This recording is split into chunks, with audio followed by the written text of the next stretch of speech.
welcome to the Bringing Intimacy Back show. I'm the host, Dr. April Brown, and today what we're going to talk about is something that's really dear to my heart, is how to be intimately connected with your children. Because as parents, we are the first, I used to like to say boss, but the first person that our children interact with. And so how we connect with them helps them later on in making intimate connections with others. And so today, what we're going to talk about is using art as one of the ways that we can connect with our children. And I'm so blessed and honored and just fabulous to have one of my good friends, colleagues, that's also in Fort Myers, Florida. Yeah, definitely. Reina Lombardi, and she is an art therapist. Yes, that's here, that's in Southwest Florida. And so, can you tell us about your journey and how you became an art therapist and working with children? Sure. So, I always knew I wanted to do something in the helping field. Yes. And I wasn't exactly sure what that was going to be. So, as an undergraduate, I studied art. I was always passionate about art. So, I studied art history, art education, and psychology, and then went on to get a graduate degree in art therapy and mental health counseling. Yes. And I didn't think that I wanted to work with kids, but my second year in school, I ended up at an amazing internship, and it was at a therapeutic school, and I fell in love with working with children, and I've pretty much worked with children ever since, and that was about 15 years ago. Yes, yes, good. And so for people out there listening, what exactly is art therapy? Yeah, so art therapy is a mental health profession where we use art as a healing tool for people to develop insight, awareness, understanding, to resolve problems or learn how to come up with solutions to their problems, to regulate their emotions, all kinds of things. It just depends on the population, but we're drawing from the psychological theories and counseling theories and applications, and using art media to put it all together. Yeah, it's a great tool, especially because sometimes people have a hard time talking in therapy. Yes. And they're like, oh my gosh, I don't really want to talk, but art gives them a way to express themselves. Absolutely. That is one of the really wonderful things. And sometimes people who struggle to communicate or articulate what's going on for them internally are often surprised what happens on the page, so to speak. And then they're able to talk about the image, and it gives a different context for them to talk about what their experience is, and it gives a little bit of a space too. Right. It makes them feel that it's okay to share. Yeah. Which is critical, and even in connecting with the therapist, but even in learning how to express yourself. Yeah. I think art has been a variety of, it's a way of helping to show people how to express themselves, definitely. And so in dealing with that, also in going into this intimate connection that we're talking about, and we're going to talk more about, what is your definition of an intimate connection? Yeah, well, I really believe that an intimate connection is when we can be in the same space with somebody else and it feels safe, it's trusting, we're connected, and we're really tuned in to the other person, and we're listening and we're present. It's really about presence, right? We can't be intimate without being in the here and now and in the present moment. Right. And how important is that for parents? It's in relating to children. incredibly important. Yes. Incredibly important for parents to create time to foster that intimate connection with their children, and their children are hungry for it. Yes, yeah. And I believe that it's really about the quality of time, not so much Absolutely. Because some people think like, oh my gosh, I work a full job and maybe I'm a single mom, and I've been there as a single mom, but it is about the quality. Yes, it is. It's about turning everything off, getting rid of the phone, Yes. and paring it down, being with the child, whether that's reading together, doing an activity together, spending that time where you can have an uninterrupted conversation with your children. And when you're doing stuff, fun stuff, whether it's cooking or creating or listening to music and dancing, whatever it is, as long as you're active, even if it's playing with their toys with them, imaginative play. Right. Once they're doing, they start to open up and really share about their experience, where a lot of parents will say, well, I asked them how their day was when I picked them up from school, and of course they're not going to say anything then. Yes. They need to be relaxed, Right. and they are most relaxed when they're creating and playing and using their imagination and their hands. Right. And like you said, it's about being present, because sometimes, like if you're picking your kids up and you're kind of on the phone and doing this and the radio's playing, and you're like, the kid gets in, you're like, how's your day? But you're really not even listening. Right. It doesn't make that intimate connection there.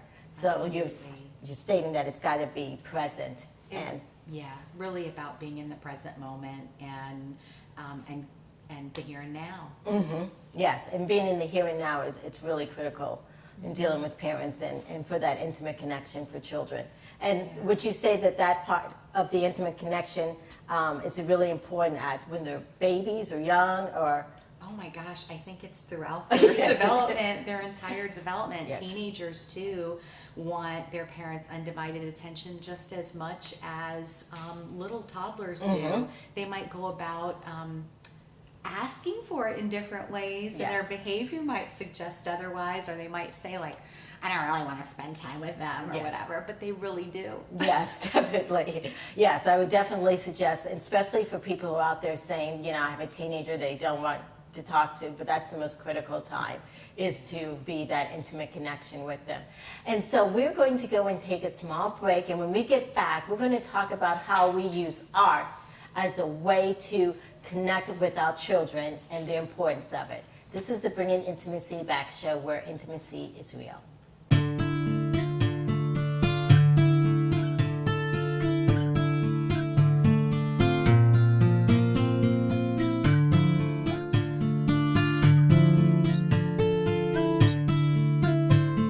Welcome back to the Bringing Intimacy Back show. Today we've been talking with Reina Lombardi, and we've been talking about how we use art as a way to connect with our children. And one of the things that I want to talk more about is sometimes people think art is just you playing with it, playing. But how does it actually help develop a person intellectually, emotionally, socially? Wow. Art is, I think, one thing that humans have always been drawn to, right? It's part of our development. Children, even if they don't have art materials, say if they live in tribal communities, there will be evidence of them creating art in the sand with sticks. So it's something that is innate within us, and it is one of the primary ways kids use to communicate when they're starting to develop and learning about themselves. It can teach them ways to understand what's going on within them. Okay. So, little kids, toddlers and such, right? They don't have the vocabulary to be able to communicate what's going on internally, or they don't quite understand. So giving them some art materials to express that starts to teach them how to do that, so they start to learn about it. But of course it helps when you facilitate, like, tell me about it. What does that mean? Why did you choose red? Why did you choose blue? What does this circle over here mean, or this shape? And teach them to talk about what they're creating at the same time, and it starts to integrate that whole piece. Yes, and I think even like you said, the creation part is really important. And that helps build up someone's self-esteem. Absolutely. It helps them learn how to problem solve, come up with solutions to ideas. If we weren't creative, I don't know, we wouldn't have all the things that we have today. Definitely. And since you're talking about creation, is there a difference between, I know you've mentioned before in our private conversations, parallel creation and interaction creation? Well, in the sense of art? So there are two different ways about creating. Okay. So we can collaborate and create together, and that of course teaches social communication skills, right, and compromise. Right. So that means when a parent and a child creates a special project together. Okay. Yeah, absolutely. And Okay. they're like making decisions together. They're choosing like, well, what color do you like? What color do you like? How should we go about this? And you start to teach them how to work Together. in collaboration and how to compromise and problem solve in that way, which is wonderful for the relationship. You're developing trust and bonding in that time. And then it's also it's different, but also an opportunity to learn about one another when you're creating in a parallel process. So Okay. you can be teaching, healthy recreational skills and, personal self-care skills. Giving time to express yourself is, as a therapist, obviously, Yes. most therapists encourage that to their clients, whether it's journaling or making art, playing music, whatever it is. Some way of expressing themselves is a healthy self-regulation skill. And then, of course, if a parent and child are creating parallel, then there's an opportunity to share. Oh, tell me about your picture. I'll tell you about mine. Okay. And then you engage in a conversation. The child learns a little bit more about you, but you're also modeling Right. to the child how to talk about your experience, how to express yourself in safe, healthy, and appropriate ways. Art can be a great way for a kid that's struggling with stress, anger, sadness to express themselves on paper. Right, definitely. Is it used a little different when we're working with teenagers, or if you're a parent of a teenager? It could be, yeah. Depending, younger kids, you probably, they might be more engaged in sensory-based art play, and where you're really engaging the senses. They might want to just do exploratory stuff, finger painting, mushing clay, or maybe you make Play-Doh together and you play around with essential oils and make it smell really fun and get them engaged in that way. But surprisingly, the teens that come to my office, they love to do the sensory stuff. Yeah. So you'd think like, they would want to, go to a place where they can talk about themselves a little bit more, and they do appreciate that, but they love the sensory stuff too. Right. Kind of reminds me that, I guess, for all of us, there's a kid inside of us. Yes, and it's so important to continue to nurture that child and recognize that child and honor that child and allow that child the space to play and express. Right. And with the different forms of or types of art, has there been one that's better than the other, or are they all just... Oh goodness, I don't think so. Okay. I mean, I think it just depends on the person and what their preference is. Sometimes for some kids or some individuals, they may really like, pencil and eraser because it's very rigid. Right. But it might be beneficial for them to play around with things that are more fluid and expressive, and they might learn a little bit more about themselves from stepping out of their comfort zone. Okay. Yeah. I want to go back to one of the things you said, that it can also help heal.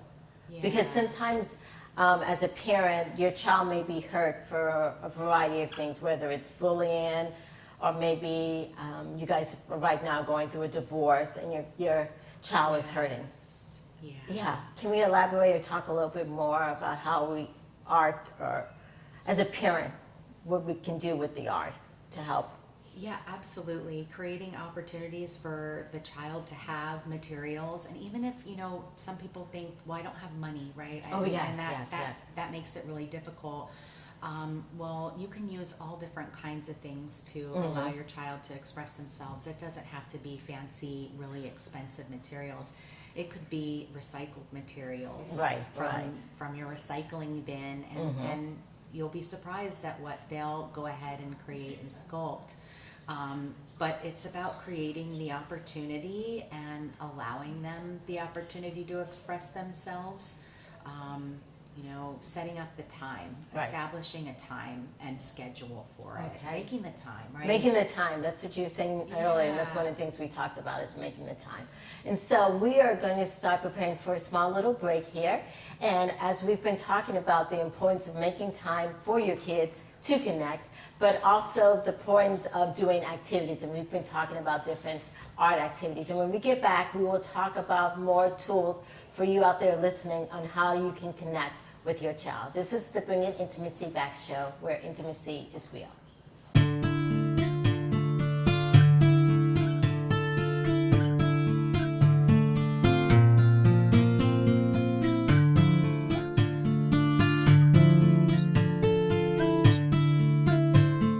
Welcome back to the Bringing Intimacy show, where intimacy is real. And today we've been talking about how to intimately connect with your children, because that's critical in their development of being healthy adults.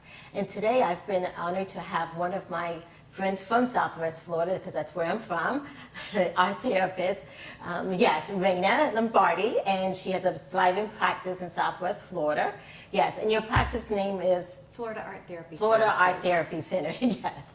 Yes, so we have people out there that are listening, and maybe they're having, I'm going to start with the older ones first, but they're having a teenager out there, and maybe they're having a hard time connecting with that teenager, and they're listening and they're saying, maybe this art therapy, maybe something. What are some tools that you can give our audience member?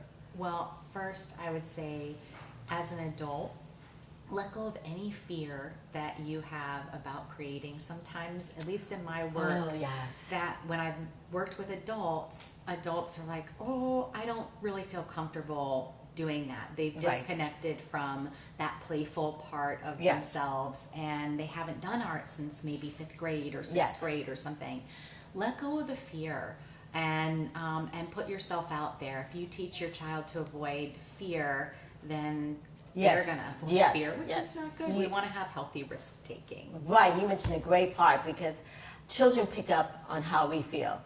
And our fears and our anxieties. So if you really have fears or anxiety, you really should get help for it, but not display it onto your children, because definitely, yes. Yeah, and so if you're afraid of making a mistake, then they might be afraid of making a mistake. So, teach them it's okay to make mistakes and have fun, and have the focus be about the process of doing and not creating something that has to be displayed, right? It's really about, again, going back to what we first started talking about, being in the moment, being in the present moment, and focused on the process of doing together. So let go of the fear and say, you know what, let's create something together. Let's focus on our family and understanding our family more, and let's create a family crest together.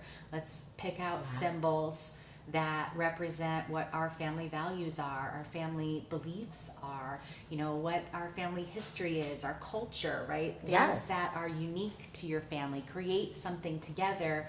It's going to give an opportunity for a really wonderful conversation to develop, and have your child learn maybe a little bit about your family history that maybe they don't know, and that will help them feel more connected to the group, right? To the extended family as well. Like, we all want to be connected. Awesome, and that's a great idea, because that can be like a legacy. Yes. Yeah. So absolutely. Definitely, yes. And so then, what about those parents who have maybe little ones? Little ones. Yes. Honestly, little ones are so much fun because they're so free. They don't have that fear yet, and they're like, they just dive right in, and they don't care about making mistakes and making a mess. They just go for it. So I love doing things like creating different colored pots of bubble water, right? With either food coloring or liquid watercolor, different size wands for bubble blowing. Hang up a sheet outside, a white sheet outside, different color bubbles, and blow bubbles and watch them, splatter and pop and create a really fun abstract piece. And I'm sure there'll be a lot of shared joy in the experience, a lot of laughter and giggles and fun, and that's what it's about, sharing those intimate moments. Yes, yeah. And then I'm sitting here listening and thinking, and there may be parents out there, or parents like myself, who have adult children. Yes, yeah. What tips would you give for parents who have adult children, especially who are in their 20s and are going through life challenges of whatever? Absolutely. How to use art to connect? Wow. Well, there are so many of those like painting classes. Oh, yes. And like there's so many like boutiques for different kinds of creating. Mm-hmm. I would say like going out and doing one of those together at just a time to sit next to one another. You both be doing your own independent things, but it will be a time to talk and connect one-on-one and have some fun. Yeah, definitely, because that would make it like just all together. It holds it all together, having that art and that intimate connection there. Yes. Well, thank you so much for being on our show. Can you definitely give the website out for people who may want to connect with you? Yeah, thank you so much for having me. So the website is floridaarttherapyservices.com. Oh, definitely. Thank you so much. And this has been the Bringing Intimacy show, where intimacy is real. Thanks.